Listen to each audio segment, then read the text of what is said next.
आदाब, खबरों के साथ हाजिर हूं मैं समरीन सिद्दीकी। सबसे पहले नजर डालते हैं आज की अहम खबरों पर। सवा सौ बरस के इंतजार के बाद भारत लौटी भगवान बुद्ध से जुड़ी विरासत। वजीर आजम नरेंद्र मोदी ने कहा, भगवान बुद्ध से मुतालिक मुकद्दस पितरोहा बाक़ियात की नुमाइश का इफ्तिताह कहा और ये दौर जंग का नहीं बुद्ध का है।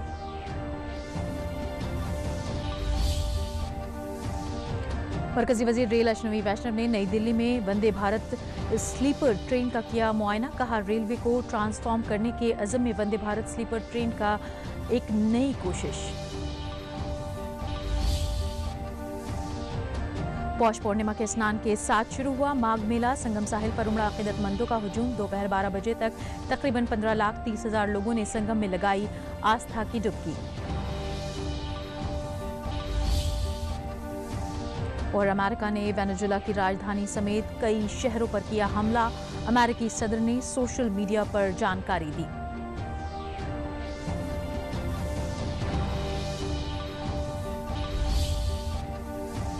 और तेज हुई नक्सली मुखालिफ मुहिम। मुठभेड़ में बस्तर इलाके में 14 नक्सलियों की लाशें बरामद। बड़ी तादाद में हथियार बरामद। 6 बांग्लादेश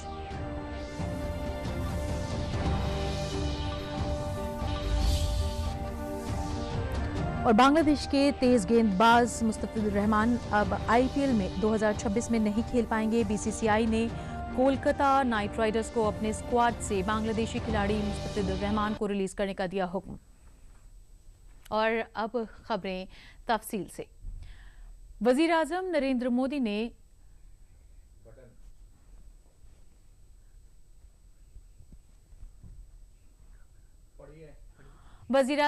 मोदी ने राय पिथौरा सकाफती अहाते में भगवान बुद्ध की मुकद्दस पिपरोहा बाक़ियात की शानदार बैनुल-अक़वामी नुमाइश का आगाज किया। इस नुमाइश में 1 सदी से ज्यादा वक्त के बाद वापस लाए गए पिपरोहा बाक़ियात के साथ साथ कौमी म्यूजियम नई दिल्ली और भारतीय म्यूजियम कोलकाता के तहव्वुस पिपरोहा के तस्दीक शुदा बाक़ियात और कदीमी अशिया को नुमाइश में दिखाया गया। ये नुमाइश भगवान बुद्ध की अजीम ख़यालात और मकबूल बनाने की सरकार के अज़्म के मुताबिक है।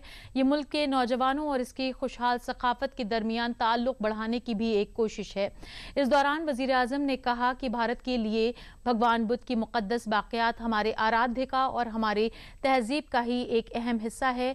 इसके साथ साथ वज़ीर आज़म नरेंद्र मोदी ने जिक्र किया कि कैसे लगातार भारत उनके पैगाम को पूरी दुनिया तक पहुंचा रहा है। ये सरजमीन भगवान बुद्ध की है और हम जंग की बात नहीं करते।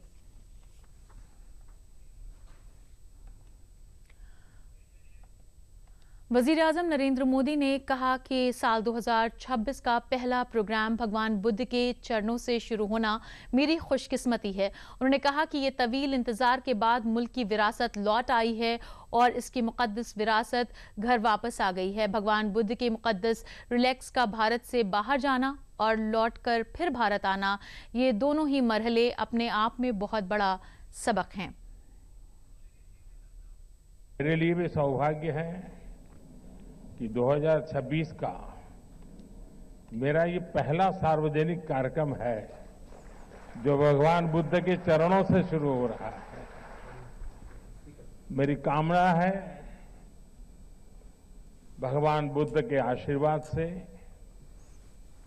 2026 दुनिया के लिए शांति, समृद्धि और सद्भाव का नया दौर लेकर के आए। भगवान बुद्ध के पवित्र रेलिक्स को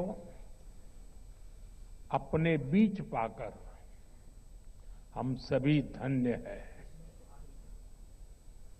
इनका भारत से बाहर जाना और लौटकर फिर भारत आना, ये दोनों ही पड़ाव अपने आप में बहुत बड़ा सबक है। सबक ये है कि गुलामी सिर्फ राजनीतिक और आर्थिक नहीं होती। गुलामी हमारी विरासत को भी तबाह कर देती है।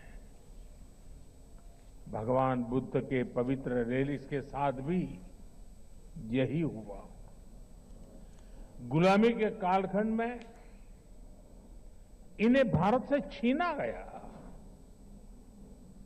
और तब से करीब 125 साल तक ये देश से बाहर ही रहे। और मरकजी वजीर दाखिला अमित शाह ने अंडमान और द्वीप ग्रुप के दौरे पर हैं। सह रोज़ा दौरे के दूसरे दिन अमित शाह ने सबसे पहले वजारत दाखिला की पार्लिमानी सलाहकार कमेटी की मीटिंग सदारत की और इस मीटिंग में कौमी सलामती, कुदरती आफात मैनेजमेंट, साइबर सिक्योरिटी और इलाकाई इंफ्रास्ट्रक्चर से जुड़े मामलों पर गौर व खौज किया।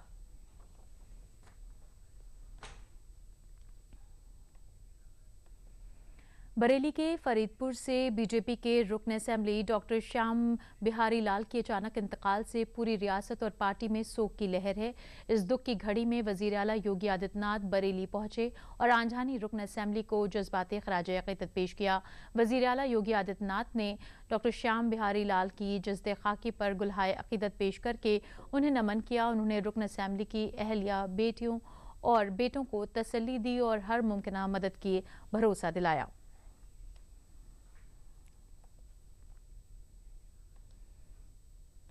वजीर आला योगी आदित्यनाथ ने अपनी सरकारी रहायशगाह पर आइंदा त्योहारों और माघ मेले के मद्देनजर वीडियो कॉन्फ्रेंसिंग के तवस्सुत से मुताल्लिका अजला के सीनियर अफसरान के साथ हिफाजती बंदोबस्त से मुताल्लिक एक जायजा मीटिंग की। मीटिंग में वजीर आला ने वाज़ेह किया कि अकीदतमंदों का तहफ़्फ़ुज़, सहूलियत में मेले के बेहतर तरीके से इनकाद और रियासती सरकार की अव्वलीन तरजीह है और इसमें किसी भी सतह पर लापरवाही बर्दाश्त नहीं की जाएगी। वजीर आला योगी आदित्यनाथ ने प्रयागराज, वाराणसी, अयोध्या, चित्रकूट और हापुड़, मथुरा, वृंदावन, फर्रुखाबाद, शाहजहांपुर समेत माघ मेले से जुड़े सभी अहम जिलों के अफसरान को हिदायत दी कि अकीदतमंदों की आमद, घाटों और मंदिरों के अहाते की सफाई, बिला रुकावट बिजली सप्लाई, ख्वातीन के लिए चेंजिंग रूम, कंट्रोल रूम और भीड़ मैनेजमेंट और मेला इलाके में दाखिल होने और निकलने के बेहतर बंदोबस्त यकीनी बनाए जाएं। आज पौष पूर्णिमा के पहले स्नान पर्व पर प्रयागराज साहिल पर अकीदतमंदों का हुजूम सैलाब उमड़ा। कड़ाके की सर्दी में अकीदतमंद आस्था की डुबकी लगा रहे हैं। बरहम मुहूर्त से अब तक लाखों लोग आस्था की डुबकी लगा चुके हैं। मेला इंतजामिया का अंदाजा है कि आज 30 लाख से जायद अकीदतमंद संगम में आस्था की डुबकी लगाएंगे। पूर्णिमा की तारीख की शुरुआत सुबह 4 बजे से हो गई है। माघ मेले में 75 साल के बाद बन रहा दुर्लभ शुभ संयोग है। आज से अकीदतमंद कल्पवास का अज़्म लेकर कल्पवास की शुरुआत भी करेंगे। मेला इलाके में 17 थाने, 42 चौकियां, 20 फायर टेंडर, 7 फायर ब्रिगेड चौकियां और 20 फायर ब्रिगेड के वॉच टावर, एक आबी पुलिस थाना, एक आबी पुलिस कंट्रोल रूम बनाया गया है।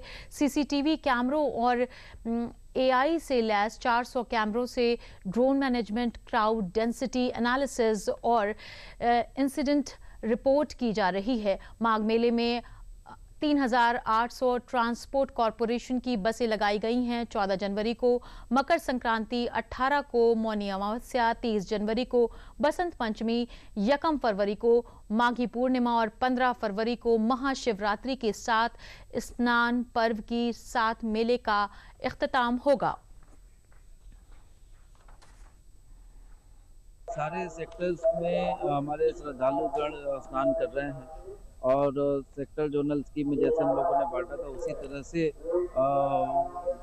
सुबह से ही शुभ मुहूर्त जब से स्नान का चालू हुआ तब से श्रद्धालु आ रहे हैं और लगातार स्नान करके बाहर भी जा रहे हैं। यहाँ पे जो कर्मचारी अधिकारी तैनात थे, हर अधिकारी अपनी ड्यूटी पे मुस्तैद है और वो लोग अपनी ड्यूटी भी कर रहे हैं। जल पुलिस के अधिकारी, एसडीआरएफ, एनडीआरएफ की पूरी टीम तैनात है और अपनी जिम्मेदारियों को निर्वहन कर रहे हैं।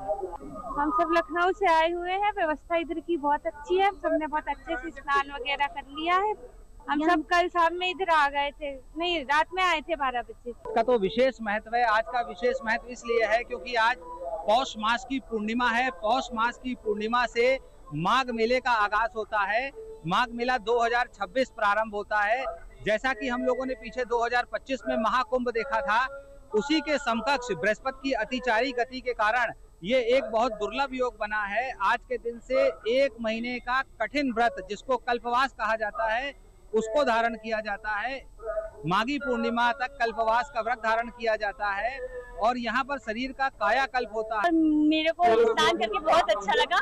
पहले तो डर लग रहा था जल को देख के कि कैसे स्नान करूंगी, लेकिन जब गई तो फिर बहुत अच्छा लगा। यहाँ की व्यवस्था भी बहुत अच्छी है, बाकी सब अच्छा है। मरकजी वजीर रेल अजनबी वैष्णव ने नई दिल्ली रेलवे स्टेशन पर वंदे भारत स्लीपर ट्रेन का मुआयना किया। उन्होंने कहा कि रेलवे का ट्रांसफॉर्म करने के अज़्म में वंदे भारत का स्लीपर एडिशन एक नई कोशिश है। इस पूरी तरह से नए तरीके से डिज़ाइन किया गया है। हर चीज़ को मुसाफिरों की सहूलियत को ध्यान में रखते हुए डिज़ाइन किया गया है। जल्द गुवाहाटी से कोलकाता के दरमियान पहली वंदे भारत स्लीपर ट्रेन की शुरुआत की जाएगी।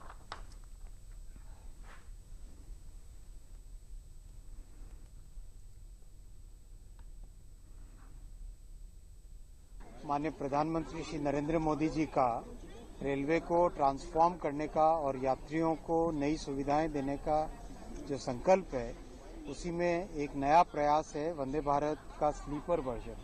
आप सबने चेयर कार वर्जन का तो अनुभव किया ही है। अब ओवरनाइट जर्नी के लिए 1000 से 1200-1500 किलोमीटर की जर्नी के लिए, जिसमें शाम को बैठ के अर्ली मॉर्निंग पहुंच सके, उस तरह की जर्नी के लिए वंदे भारत स्लीपर का डिजाइन किया गया है। इस डिजाइन में प्रैक्टिकली एक टोटली नए तरीके से डिजाइन किया गया है। इसका प्रोपल्शन सिस्टम पूरी तरह से नया डिजाइन है। इसका जो सस्पेंशन सिस्टम यानी बोगी है, वो पूरी तरह से नए डिजाइन है। इसके जो कोचेज हैं, कोच का डिजाइन भी एकदम नया है। ड्राइवर्स की कैबिन का डिजाइन एक अलग तरीके से एर्गोनॉमिक डिजाइन किया गया है। कोचेस के आपस में जो कपलर हैं, वो नए डिजाइन के सेमी ऑटोमेटिक कपलर्स लगाए गए हैं, जिससे कि चलने के टाइम में कोई झटका ना आए। हर चीज में पैसेंजर्स के कंफर्ट को, पैसेंजर्स की सेफ्टी को फोकस में रखते हुए डिजाइन किया गया है। वेनेजुएला के तवील वक्त तक फौजी घेराबंदी के बाद अमेरिका फौज ने जमीनी हमला शुरू कर दिया है। शनिचर की सुबह राजधानी काकस में धमाकों की आवाजें सुनी गईं। अमेरिका ने काकस समेत 4 शहरों को निशाना बनाया है। उनमें काकस के अलावा मिरिंडा, अरागुआ और लागुएर शामिल है। अमेरिका ने इन रियासतों के फौजी ठिकानों पर 7 हवाई हमले किए। अमेरिकी सदर डोनाल्ड ट्रंप ने दावा किया है कि अमेरिका ने वेनेजुएला के सदर निकोलस और उनकी अहलिया को पकड़ लिया है। ट्रंप ने कहा है कि उन्हें मुल्क से बाहर लाया गया है और वेनेजुएला की निकोलस सरकार ने एक बयान जारी करके काराकस में हमलों की वजाहत भी की है। इसके साथ ही पूरे मुल्क में इमरजेंसी का ऐलान किया गया है। वेनेजुएला सरकार ने हमलों के लिए अमेरिका को जिम्मेदार ठहराया है।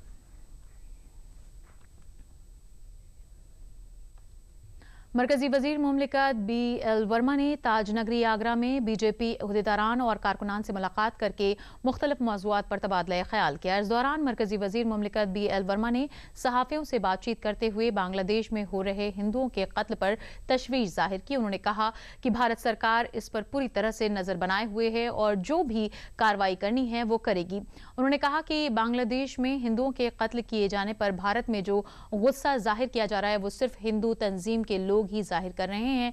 इस मामले में उन्होंने अपोजिशन के रोल पर भी सवाल खड़े किए। देखिए, बांग्लादेश में हिंदुओं की हत्या होना ये वास्तव में चिंता का विषय है और भारत सरकार पूरी तरह से इस पर निगाह भी रख रही है और जो कार्रवाई करनी है वो कर रही है। लेकिन जो हमारा विपक्ष है, जब इस प्रकार की घटनाएं होती हैं तो फिर वो उसकी बोलती बंद हो जाती है। यहाँ पर अगर कई आक्रोश व्यक्त कर रहे हैं तो मुझे लगता है कि हिंदू संगठन ही कर रहे हैं, ये इंडी गठबंधन के लोग नहीं करते।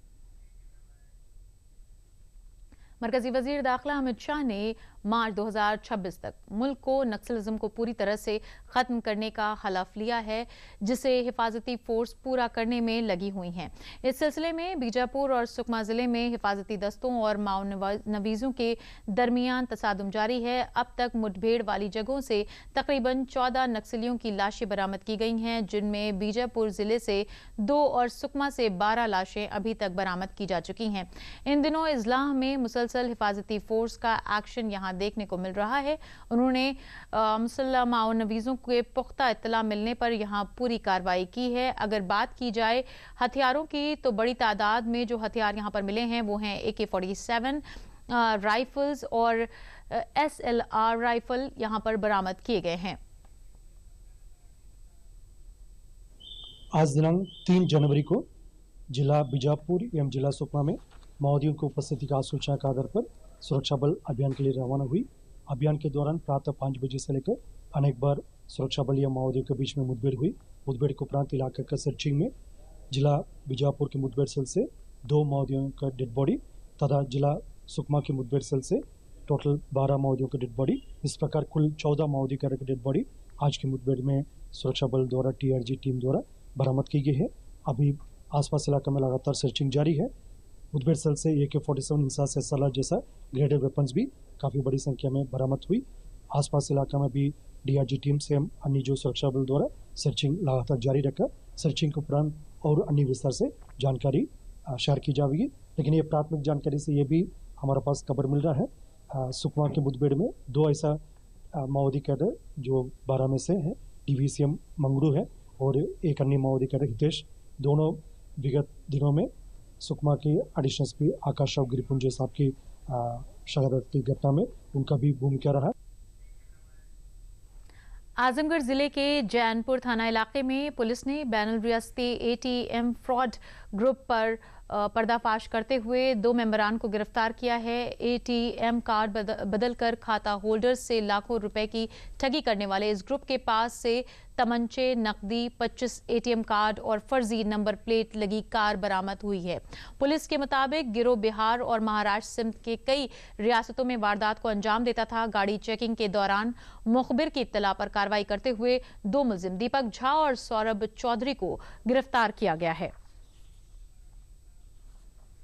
थाना जीयनपुर की पुलिस द्वारा 2 अंतर्राज्यीय अपराधियों को गिरफ्तार किया गया है। इनके द्वारा विगत 2 महीनों में विभिन्न थानों में जनपद आजमगढ़ के विभिन्न थानों में 3 घटनाओं को कारित किया गया था। इनके द्वारा जो व्यक्ति ATM से पैसे निकालने जाते हैं उनको झांसे में लेकर उनका ATM चेंज करके स्वैप करके उनका पैसा अवैध रूप से निकाल लिया गया था। इस घटना में दोनों व्यक्तियों को गिरफ्तार किया गया है। दोनों मुंबई के रहने वाले हैं।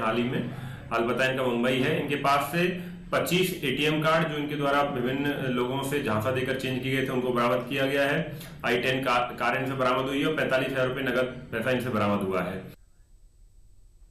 और अलीगढ़ शहर के गांधी पार्क में 10 करोड़ रुपए की लागत से भूल भुलैया जैसे जदीद इल्यूजन थिएटर इमर्सिव रूम बनाया जाएगा जो PPP मॉडल पर मबनी होगा और ये मार्च तक बनकर तैयार भी हो जाएगा। सिटी कमिश्नर प्रेम प्रकाश मीना ने बताया कि वजीर आला योगी आदित्यनाथ की रहनुमाई में ये प्रोजेक्ट गांधी पार्क को जदीद सयाहत, तालीम और सकाफती मरकज के तौर पर कायम करेगा। प्रोजेक्ट मुकम्मल होने पर पार्क में जदीद सहूलियात दस्तयाब कराई जाएंगी जिससे नगर निगम की आमदनी बढ़ेगी, शहर की तज़ीनकारी भी की जाएगी और मकामी लोगों और सयाहों को महफूज और तफरीही माहौल यहां पर मिलेगा। माननीय मुख्यमंत्री जी की मंशा के अनुरूप और माननीय महापौर जी के नेतृत्व में अभी नगर निगम अलीगढ़ ने लगभग 10 करोड़ रुपए की लागत से एक PPP पे मतलब 5 करोड़ नगर निगम लगाएगा, 5 करोड़ प्राइवेट प्लेयर लगाएगा, एक इल्यूजन रूम का उद्घाटन किया है जो लगभग करीब 3 महीने में बनकर पूरा प्रोजेक्शन वगैरह तैयार हो जाएगा। इसके माध्यम से एक तो मनोरंजन होगा लोगों का, क्योंकि वहाँ पर आकर लोग एक नई दुनिया का, एक काल्पनिक दुनिया का अनुभव कर पाएंगे। साथ ही साथ शिक्षा में भी बच्चों की मदद करेगा, क्योंकि बहुत सारी ऐसी चीज़ें होती हैं कि बच्चे अगर उसको अच्छे से विजुअल्स अगर उसके देख सकें तो उनको जल्दी समझ में आता है और ज़्यादा दिन तक वो चीज़ें याद रहती हैं। तो मुझे लगता है कि ये बड़े शहरों की तर्ज पे अलीगढ़ में शायद पहला ऐसा अभिनव प्रयास होगा जिसके माध्यम से पूरे शहर को ही किसी न किसी तरीके से लाभ मिल पाएगा। खबरें भी और भी हैं, लेकिन उससे पहले लेते हैं एक वक्फा।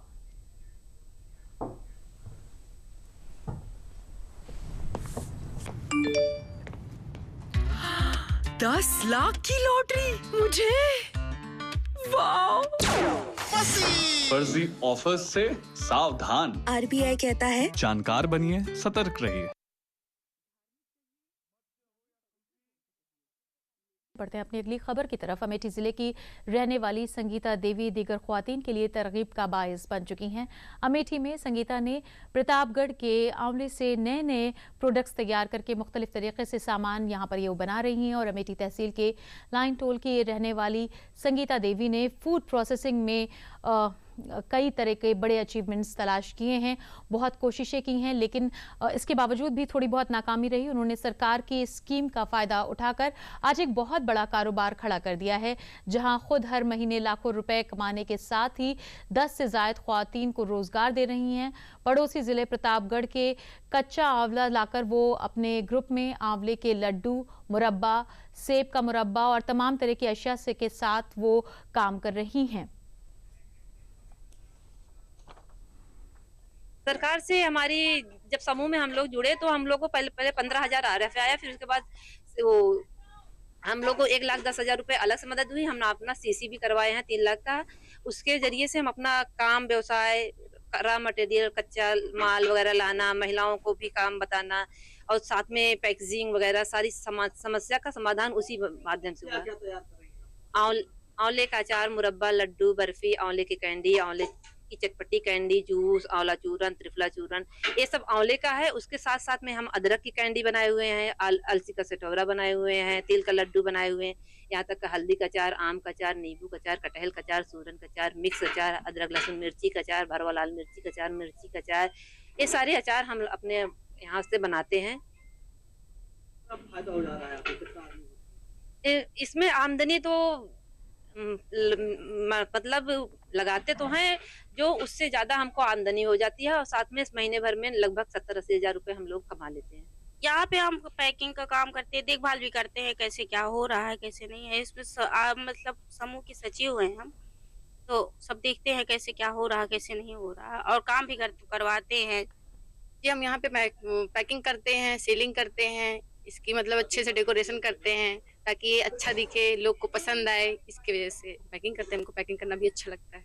सरकार जो व्यवस्था दे रही है हमें बहुत अच्छा लगता है, क्योंकि ये अचार का जो मतलब व्यवसाय यहाँ पे अमेठी में तो था नहीं पहले, लेकिन अब यहाँ पे हो गया है, तो सारी महिलाओं को सुविधा मिल गई है। अब वो अचार बनाती है और सीखती भी हैं और अगले जाके महिलाओं को बताती भी हैं। समूह में प्रोडक्ट जो तैयार होते थे हमारी दुकान पे ही बिकता था, लेकिन पहले फिर उसके बाद हमने बैंक से कुछ ऋण प्राप्त किया। उसके बाद हमने गाड़ी निकलवाई और उस गाड़ी से जो है मार्केट टू मार्केट हम हफ्ते वीकली मार्केट होती है, मार्केट में हम अपनी प्रोडक्ट को सेल करते हैं।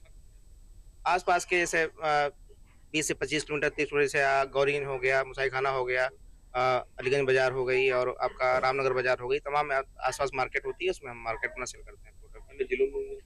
अन्य जिलों में ऐसे समूह की तरफ से हमारे अगर मेले मिल जाते हैं तरफ से, तो उसमें हमको लखनऊ हो गया, बनारस हो गया, जहाँ भी उत्पाद हमारे मतलब बेचे जाते हैं वहाँ मेल स्टॉल लगते हैं हमारे।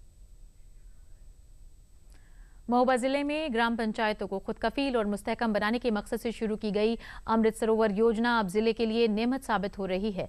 स्कीम के तहत जिले में कुल 110 अमृत सरोवरों की तामीर कराई जा रही है, जो न सिर्फ आबी तहफ़्फ़ुज़ के जरिए बन रही है बल्कि रोजगार और सियाहत को नई सिमत फराहम कर रही है। भंडारा, सिरसी, खुदपलका और गिड़ाई गांव में अमृत तालाबों में माही परवरी और बतख परवरी की जा रही है। मकामी लोगों ने बताया कि अमृत सरोवर में बोर्डिंग के सहूलियत भी शुरू होने जा रही है और लोगों में इसको लेकर खासा जोश है।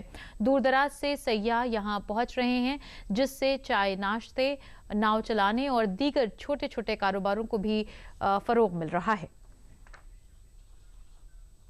हमने अमृत सरोवर में मछली डाली है, 60,000 को बीज में डालो है। अब जो 1 लाख 2 लाख 1.25 लाख जितने को हो जाए, कुछ उम्मीद है हो जाए तो सरकार ने बढ़िया जो करो, कुछ जानवरों को भी पानी पिए के लाना बन गो और मछली पालन भी हो जाए तो कुछ न कुछ वैसा है। अमृत सरोवर योजना के तहत जो प्रधानमंत्री नरेंद्र मोदी जी और योगी जी के द्वारा ये तालाबों की सफाई और सुंदरीकरण के तौर पे किया गया, और यहाँ इसके अलावा ये लोकल के जो लोग हैं उनको एक रोजगार का साधन भी मिला है, जिससे यहाँ बोटिंग होती है। सरकार द्वारा ये बहुत अच्छा काम किया गया। ये एक्चुअली ये पुरातत्व विभाग से भी जुड़ा हुआ है और यहाँ जो है पर्यटनों की संख्या बहुत बड़ी मात्रा में आती है। कल नए साल में नए वर्ष में बहुत सारे लोग यहाँ जो है आए और बोटिंग का लुत्फ उठाए। खबरें भी और भी हैं, लेकिन उससे पहले लेते हैं एक वक्फा।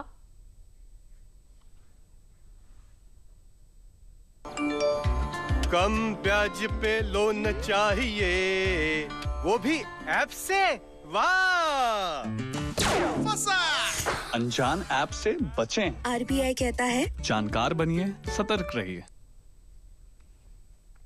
वक्फे के बाद खबरों में आपका फिर से खैर मकदम है। बढ़ते हैं अपनी अगली खबर की तरफ। वाराणसी में रुद्राक्ष कन्वेंशन सेंटर में वाराणसी ट्रेड फेयर दस्तकारी मेले का इनेकाद किया गया। इस मेले में पूरे मुल्क से दस्तकार और कारोबारियों ने अपने अपने स्टॉल लगाए हैं, जहां कश्मीर के ड्राई फ्रूट्स के साथ साथ वुलन गारमेंट्स, खाने पीने का सामान, राजधानी के पापड़ के अलावा कई तरह के सामान यहां पर दस्तयाब हैं। सैकड़ों की तादाद में ताजरों ने अपनी दुकानें यहां लगाई हैं, जिससे लोगों को एक ही जगह पर मुख्तलिफ तरह की चीजें मिल रही हैं। सार्फिन खुश हैं और बेहतर फरोख्त से दुकानदार भी खुश नजर आ रहे हैं। ये मेला बहुत अच्छा है, बहुत इंटरेस्टिंग भी है, यूनिक चीजें बिक रही हैं और हम लोगों ने यहाँ से शॉल, सूट, ये सारी चीजें कैरी किए हैं। सामान बहुत अच्छा है, भैया के पास तो अच्छा सामान कलेक्शन अच्छा है। हम कल लेके गए थे, आज फिर आए लेने। अच्छा, हमें पसंद आया।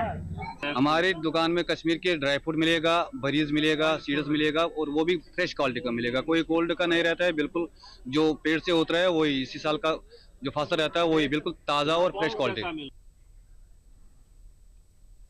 रायबरेली के तरक्की याफ्ता किसान सत्य प्रकाश मिश्र ने देसी बीजों के तहफ़्फ़ुज़ और कुदरती खेती के शोबे में अपनी मुसलसल मेहनत और इनोवेशन के साथ कौमी सतह पर ख़ास पहचान बनाई है। उन्होंने बेहतर दस्तयाबियों के लिए दिल्ली में मुनक़्क़िद कौमी जो भारतीय ज़राअत तहक़ीक़ी इदारा था पोसा और कृषि जागरण के ज़रिए फॉर्म ऑफ एयर अवार्ड से सरफराज किया गया है। सत्य प्रकाश मिश्र की इस हुसूलियाबियों से रायबरेली ही नहीं बल्कि उत्तर प्रदेश को भी काबिले फ़ख्र बनाया है।